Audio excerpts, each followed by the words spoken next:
আপনারা কি ছোটবেলার ফ্রেন্ড? তা বলতে পারেন আর কি। মিথ্যা কথা।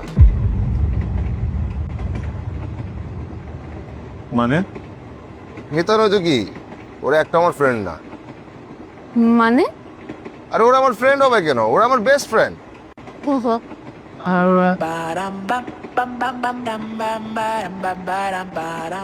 আপনার ফ্রেন্ড নীরব কেন হাসতে জানে না? হাসতে পারি, তবে অযথা হাসেন। কে ম্যাডাম? এক্সকিউজ মি, জি, আপনি পাবলিক প্লেসে স্মোকিং করেছেন, যাত্রী অভিযোগ করেছে। আপনি কি আপনার অপরাধ স্বীকার করেন? অবশ্যই, এটা একটি শাস্তিযোগ্য অপরাধ। এরকম অপরাধ কখনোই গ্রহণযোগ্য না। আপনাকে 1000 টাকা জরিমানা করা হলো। 1000 টাকা। মাত্র 1000 টাকা? ম্যাডাম, এইসব মামলায় 2000 টাকার বেশি জরিমানা করা যায় না। যেহেতু উনি স্বীকার করেছেন, ওনার 1000 টাকা মাপ। রাখেন। আপনি কি আমাকে ঘুষ দিচ্ছেন? আরে না, আমি অনেক দূর যাবো, অনেক সিগারেট খাবো, এজন্য একসঙ্গে দিলাম। রাখেন। পাউল কোথাকার, এই আপনাদের মতো লোকজনের জন্য এই দেশের কিচ্ছু হচ্ছে না। রাখেন আপনার টাকা।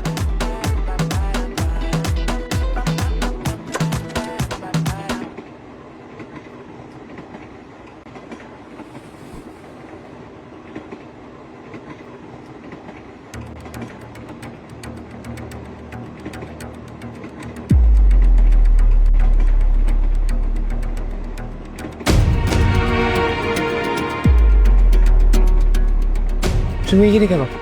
ওমা, তুমি কক্সবাজারে যাবা, আড্ডা দিবা সবার সাথে, আর আমি বাসায় বসে থাকবো? চলে আসলাম। আর তুমি তো বললাম আমাদের আসতেই। আমার মন করে কোনো বিষয় জানে না।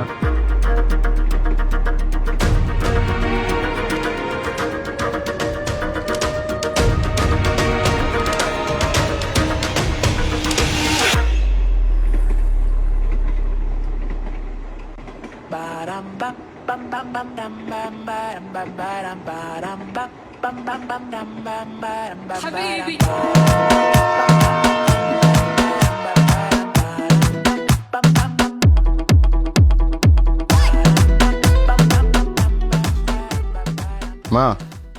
কিরে, ঠিক মতো পৌঁছাইছিস? হ্যাঁ, পৌঁছেছি। আচ্ছা, ফ্রেশ হয়ে নে এখন বাবা। হ্যাঁ, ফ্রেশ হবো।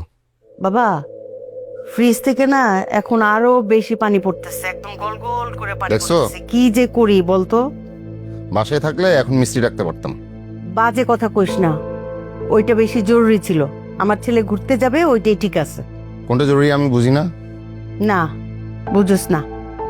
মায়ের কাছে ছেলের আনন্দের চাইতে জরুরি আর কিচ্ছু না, বুঝছস? এখন বাসের মধ্যে যদি তুমি সম্পর্ক নিয়ে আসো, তাহলে তো আমার কোনো কথা থাকে না। তোরে না আমার এই ফ্রিজের কথাটা বলাটাই ভুল হয়েছে। 2 দিনের জন্য গেছিস ঘুরতে, আনন্দে থাক বাবা, আনন্দে কয়টা দিন বাঁচ। তো আগে কি মরার মতো ছিলাম? ময়ূরেই তো ছিলি। ওই যে সেদিন একটা মুভি দেখতেছিলি না, ওই যে মরা মানুষ জিন্দা হয়ে যায়, ওই রকম। Zombie zombie.